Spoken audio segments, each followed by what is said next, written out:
Banani DOHS জামে মসজিদের উদ্বোধন করেছেন সেনাপ্রধান জেনারেল ওয়াকারুজ্জামান। শুক্রবার বনানী ডিওএইচএস জামে মসজিদে পবিত্র জুমার নামাজ আদায় করেন সেনাপ্রধান জেনারেল ওয়াকারুজ্জামান। নৌবাহিনী প্রধান অ্যাডমিরাল এম নাজমুল হাসান ও বিমান বাহিনীর প্রধান air chief marshal Hasan Mahmud Khan সহ বাহিনীর ঊর্ধ্বতন কর্মকর্তারা।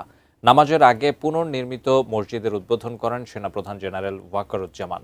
চতুর্থ তলা বিশিষ্ট মসজিদের প্রতিটি ফ্লোর ৫,০০০ বর্গফুটেরও বেশি।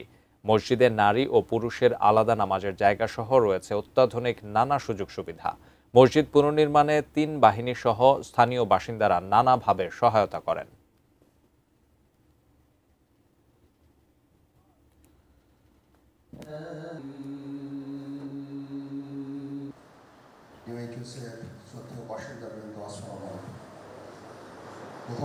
চমৎকার একটা মসজিদ হয়েছে।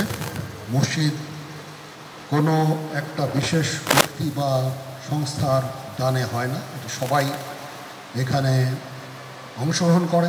এই মসজিদের আরও কিছু কাজ বাকি আছে, বাহিনীগুলোর পক্ষ থেকে এগুলো সবই করে দেওয়া সম্ভব। আমরা এটা করে দেব। আমরা চাইব যে আপনারাও ১০০ টাকা, ৫০০ টাকা, ১০০০ টাকা যে যা পারেন দান করবেন।